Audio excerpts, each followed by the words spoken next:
రాష్ట్ర వ్యాప్తంగా నూతన విద్యార్థులు పాఠశాలలకి అదేవిధంగా కళాశాలలకి పునర ప్రవేశం చేస్తున్నటువంటి సందర్భంలో నల్గొండ జిల్లా మిర్యాలగూడలో పెద్ద ఎత్తున కార్పొరేటివ్ సంస్థలు ఇక్కడ కొమ్ము కాస్తూ విద్యా సంస్థలు నెలకొల్పడం జరిగింది. అదేవిధంగా కొంతమంది కార్పొరేట్ శక్తుల యొక్క చేదోడు వాదోడుతోటి ఇక్కడ విద్యా సంస్థలు నెలకొల్పడం జరిగింది. దానిలో భాగంగా వీటికి పూర్తి స్థాయిలో గుర్తింపు లేని విద్యా సంస్థలు కూడా ఇక్కడ కొన్ని ఉండడం జరిగింది. పేరుకి ప్రకటనలు మాత్రం భారీ ఎత్తున చేస్తూ ఉన్నారు. అదేవిధంగా ఈ యొక్క ప్రజలని అదేవిధంగా సామాన్య ప్రజలని మధ్యతరగతి ప్రజలని టార్గెట్ చేసుకొని వారి యొక్క పిల్లలని వాళ్ళ స్కూళ్ళలో ప్రవేశం చేయించుకోవడానికి కావాల్సినటువంటి ఏదైతే హంగు బంగులు ఉన్నాయో వాటన్నిటిని ఆ యొక్క ప్రజల యొక్క మభ్యపెట్టడం కోసం కృషి చేస్తూ ఈ క్రమంలో విద్యార్థుల యొక్క తల్లిదండ్రులను దోపిడీ చేయడానికి ఒక పన్నాగం పడినటువంటి పరిస్థితి కనపడతా ఉంది.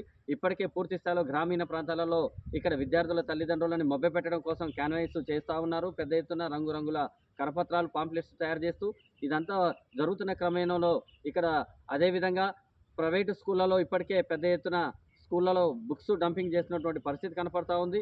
ఎందుకంటే మా స్కూళ్ళలో అయితేనే మెటీరియల్ తీసుకోవాలి, వేరే స్కూళ్ళలో మీరు బుక్స్ తీసుకోవద్దు, మీరు బుక్స్ స్టేషనరీ దగ్గర కూడా తీసుకోవద్దు, పూర్తి స్థాయిలో మా ఎక్కడనే తీసుకోవాలని చెప్పేసి తల్లిదండ్రులకు ఇప్పటి నుంచే హుకుం జారీ చేసినటువంటి పరిస్థితి కనపడతా ఉంది. అదేవిధంగా ఇక్కడ ఏదైతే ప్రైవేట్ స్కూళ్ళలో ఉన్నటువంటి విద్యార్థులకి కావాల్సినటువంటి ఎంఆర్పి రేటు ఒకటి ఉంటుంది, వీళ్ళు దాటిపైన స్టిక్కర్లు అతికించి అదనంగా తీసుకుంటున్నటువంటి పరిస్థితి ఇంకో రకంగా ఉంటుంది. కాబట్టి వీటన్నిటిపైన ఉన్నత అధికారులే కానీ అదేవిధంగా స్థానికంగా ఉన్నటువంటి ఎంఈఓ గారే కానీ అదేవిధంగా డిఈఓ గారే కానీ పూర్తి స్థాయిలో దీనిపైన పరిశీలన చేయాల్సిన తనిఖీలు చేయాల్సిన అవసరం ఉంది.